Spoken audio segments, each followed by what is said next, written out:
This is 19-year-old Hollis Daniels. He just got arrested and has somehow managed to sneak a gun into jail. You have a family at home? Yep. Any kids? Pretty old? And this is where all hell breaks loose.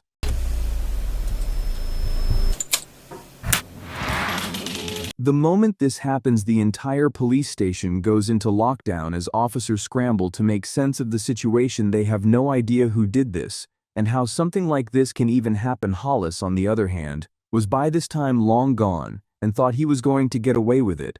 But little did he know his heinous crime was being recorded every step of the way by hidden cameras. Now the chase was on to catch this cold-blooded teen killer.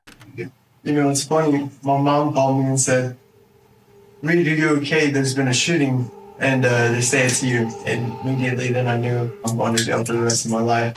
At around 1 a.m. on the 8th of October, Hollis Daniels got into an argument with his friends. Allegedly, Hollis had stolen his friend Leo's gun, and at one point even threatened him with it. As Hollis left the house that evening, Leo called the police, telling them exactly what happened, and Hollis was pulled over at around 1:38 a.m. Had the traffic stop you're about to see ended even slightly differently, Officer Floyd East Jr. might still be alive to this day. Hey, what's going on, man? Monster Police Department.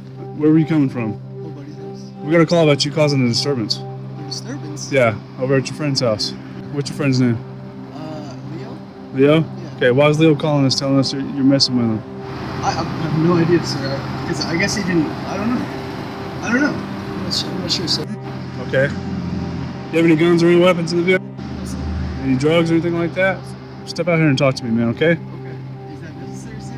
Yeah, it is necessary, okay? Just come stand over here for me, okay? After stepping out, Hollis tells the officers that he did get into an argument with his friends, even getting thrown onto the floor at one point. However, he's adamant that he didn't steal anything from them, especially not a gun. The cops, though, aren't so sure and want to search his vehicle to prove him wrong. You don't have a gun inside the vehicle? No, sir. You have a gun on your person? No, sir. No, I pat him down. Yeah, I pat him Do you down. care if we search your vehicle? Yes, sir. I probably do. For you don't want us to search your vehicle? Yeah, but not because I don't have a gun. I just don't. I don't know something like that. It's not necessary. I'm on my way home. No, it is necessary because right now you're involved in an investigation. That's why I'm asking if you have a gun in your car. No. I cannot search your vehicle for a gun. Yes, sir. Okay, then hang on to him. I'm gonna go there and see what's going on that side, and I'll be back over here. So, might as well just put him in the back of the vehicle. Okay. All right. So we figure out what's going on. Okay. As Hollis didn't give consent to search, the officers never ended up looking inside his vehicle. It could have been argued they had probable cause, but in this situation the officers must have thought it was a gray area and let it slide. Sources say that it's very likely Hollis did indeed have the gun with him in the car, and that a search would have likely recovered the weapon and saved Officer Floyd's life, but instead Hollis was given a friendly send-off and allowed to return back home. Damn, you said I tried to kill him? Or you said that I said that? Yeah, that's what he told the other officer. You can carry on with your night, man. Get home safe, buddy. Get some new friends. The very next evening, a call came in from a student saying that they'd heard a gunshot and saw another student holding a gun. The cops, of course, took this extremely seriously as they were worried that he might harm himself or others on the campus. So at 5:59 p.m., Officer Floyd East Jr. conducted a welfare check with his partner. Texas Tech Police Department, we're keying in. Inside, Hollis was nowhere to be seen. But the officers did manage to wake up his roommate, whom they were able to question about Hollis's whereabouts. Hey, what's up, man? What's your name? Andy. Andy? Is that who we're looking for? No, we're looking for Hollis. I just woke up. I'm sorry. That's okay. What do you know about your partner that lives in this room down here? Hollis Daniels? Hollis? I don't know a whole lot about him. Really. I don't know. I haven't really hung out with these guys a whole lot. Okay. Despite the lack of information, though, it wouldn't take long for the cops to find something extremely unnerving that confirms their suspicions. There's a gun right here. Revolver. CO2. Unfortunately for the cops, this isn't the weapon that they're looking for. It's actually just a CO2 gun, and the cops eventually end up coming dry on any real firearms or evidence that one has been discharged here. However, they don't stop on their search, and they instead happen on something that worries them even more. Probably is some drugs and paraphernalia in there, but we can't tell from plain view, so we'll just go ahead and seize all that. And I don't know what those pills are, but there's another in there. And when I was looking inside this box, it looks like there's a little bag with some marijuana maybe. The cops found small amounts of marijuana and a larger quantity of concealed in a bottle that was supposed to be for antibiotics. According to his friends, Hollis had recently developed an addiction for and was illegally obtaining it alongside smoking weed to supposedly treat his anxiety. If that was indeed the case, imagine how nervous he must have felt when he returned home at 6:29 p.m. to see 4 police officers searching his dorm. Hang on, what's your name, bud? Come here, buddy. What's up? What's your name? Andreas. No, it's not. Come on.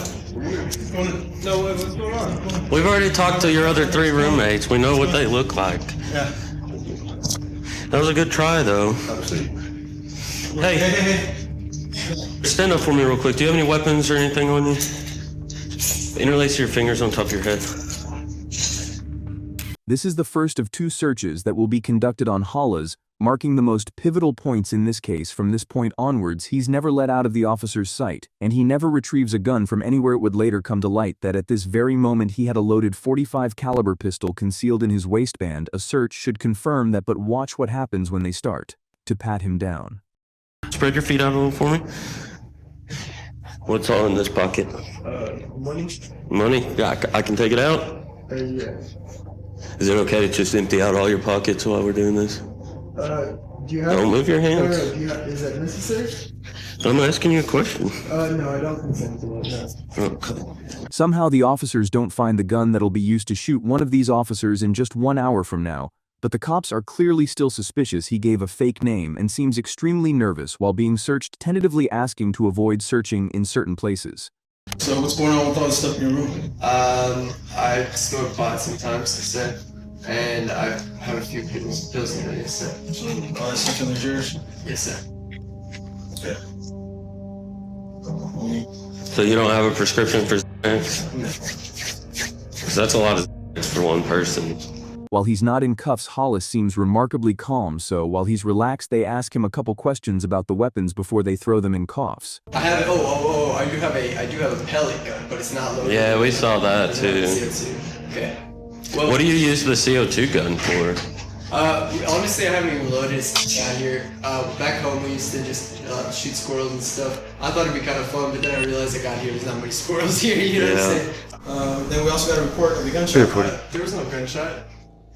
In here? That's what we're told. By who? Somebody that heard it. So yeah.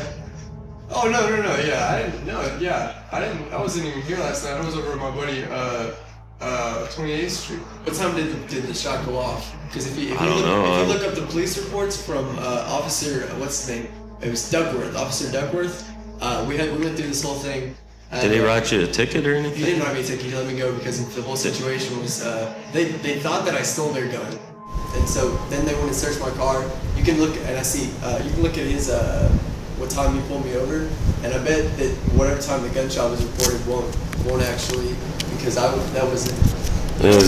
When the cops checks the reports, it turned out he was telling the truth, and the body cam from last night's traffic stop backs this story up. At this point, the cops could start to connect the dots. A kid accused of stealing a gun is now being accused of shooting it at Unity. It could definitely be assumed that something's gone overlooked. Either way, Hollis has been found in possession of multiple illegal drugs, so the cops finally decide to arrest him. What's the bond and stuff, you know? I don't know. We'll have to. It all depends on the weight and how much of the pills there are to kind of determine the. The cops then start a second pat down, one that Hollis remembers vividly. He says he felt the officer check just millimeters away from the weapon, but somehow never finding it. Hollis was then escorted from his dorm into a squad car where Officer Floyd tragically missed another opportunity to stop what happened to him in just 50 minutes. As Hollis sits down in the patrol car, Officer Floyd hears a strange noise. I'll be transmitting 1-1 mail. What was that big thump? Oh, my handcuffs. That noise wasn't his handcuffs at all. It was actually the sound of his gun falling down the leg of his pants and hitting the floor, as well as lying through his teeth. He was even able to reach down and fully concealed the gun back in his pants before finishing his journey to the Texas Tech PD. When they arrived, a 30-minute countdown full of tragic and negligent mistakes would begin to take place at 12. Minute 7, one of the officers says that if Hollis continues to cooperate, they'll remove his handcuffs. If you cooperate with me, we'll go ahead and pull these cuffs off a little bit, okay? And 2 minutes later, at 14 minutes past, the officers make good on their promise and take his handcuffs off. 90 seconds later, Hollis and Officer Floyd enter a room to run through some paperwork and are left alone. There is no footage of another search taking place before or after they entered this room together. At 7:44 p.m., Hollis asks Officer Floyd 3 questions. You have a family at home? Yep. How many kids? Pretty old. It's unclear why he chose to ask these questions. There was no incentive, and all it did was make him look like a complete and total psychopath, like he wanted him to know the damage that he was about to cause, and the lives that he was about to ruin. 4 seconds pass before he reaches into his sock and takes a deep breath. The shot echoed through the station, alerting officers nearby. By the time they arrived, Floyd was already dead, and Hollis was nowhere to be seen. Assuming Floyd's Bodycam to be the only camera in the room, he grabbed it and fled with no idea that the entire incident had been recorded on this hidden surveillance camera. Despite the suspect being gone, cops knew there could only be one suspect, and they immediately placed the campus on lockdown and began a 2-hour-long manhunt for an armed teen killer. 658, the PD is not secure. Got an officer down. He's shot in our briefing room. We don't know where the suspect went. He's about a 19-year-old white male, skinny. What's he wearing? Blue jeans, believe a light-colored T-shirt. He had mud on his jeans from the knees down. Blue jeans and a white T-shirt? Yeah, and he's got facial hair. Can you relay the information one more time Yeah. to our sergeant so we can get all the perimeter units clear on what we're looking for? What's his last name? Daniels.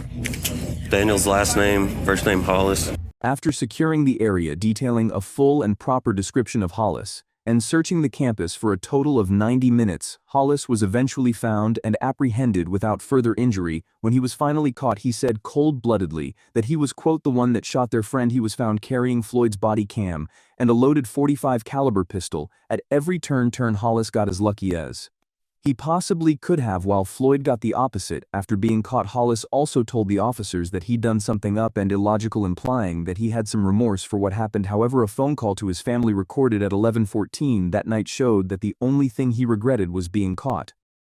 I'm getting on the phone with a criminal defense attorney. I would really advise you not to say anything. Yeah, on the cool, I haven't been saying anything. Huh? I haven't been saying anything, really.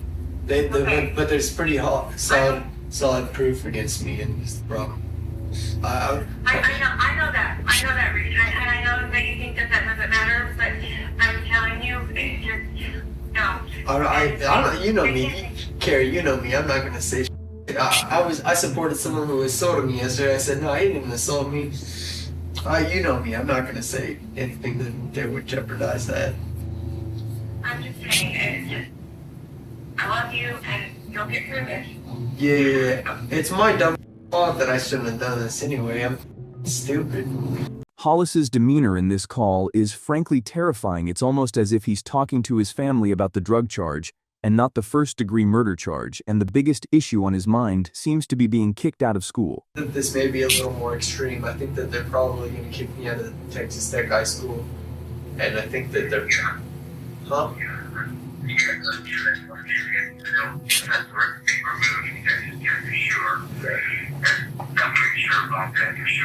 After this call, he was taken by police to an interrogation room where it seems the reality of the situation finally hits him. Well, you guys know the whole story. What do you think is the most likely possible outcome? Well, I don't know the whole story. I f***ed up. Well, hold on. I'm just. I know it's a bad situation. I got it. Okay. You know, it's funny. My mom called me and said, "Reed, are you okay? There's been a shooting, and they say it's you." And immediately then I knew, I'm going to jail for the rest of my life, dropping out of college. You know what? We got to figure this out first, okay? Yes, sir. Rightly, Hollis isn't even trying to defend himself. He knows he's done something horrifying and is going to pay the price for. But the detectives are still plagued with the question of why on earth he did what he did, so they ask him to recount the moment where he took Floyd's life. So I got back to my dorm. There were already police officers in there. They busted me for sex and marijuana, and they took me back to the to the station, and I just, in my head, I thought, you know, I can't have this third strike against me. This is gonna be it. You know what I mean? Not thinking logically, and so I did something very illogical, and regret it deeply, and I don't know ever how I'll ever make up for it. Okay, does that kind of cover what you're asking?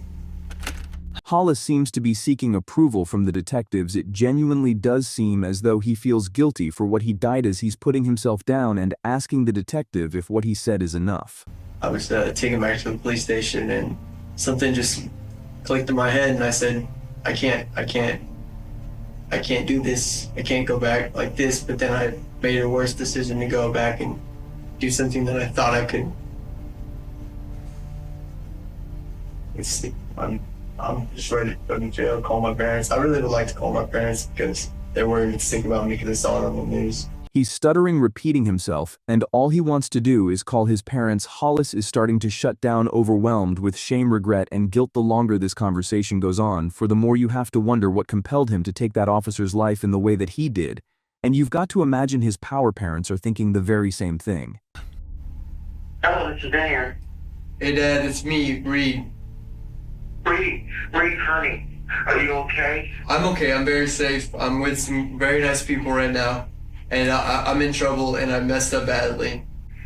Oh, Reed, honey, I love you so much. I don't even. You'll be there tonight around 11. I'm shaking all over. I can't drive right now. But I want to come see you. What happened? I mean, why would you do something like that? You don't know? I do know it, and it doesn't make sense, and I'm sorry I brought this disrespect to my family. I'm sorry I brought this disrespect to my family again. God, I'm so sorry. I don't know what went wrong. Don't be sorry. It's not you. It's my fault. You did nothing wrong. I did. It's me. And I think they're gonna put me away for a little while, and there's nothing I can do about it. I'll talk to you when I get there. I love you. Okay. Yes, sir. I love you, Dad. 25 to life. Plus more because of other stuff. I mean, look. That would be the responsible thing to do, is to give me jail time, and then maybe I can go for parole. But that's just gonna change. Not your problem. It's just gonna change how I have to go about what I'm going to do. All of that's up to the district attorney's office. Okay. And of course, the district attorney's office is going to give me 25 to life. So yeah. Okay. You have anything else you want to say?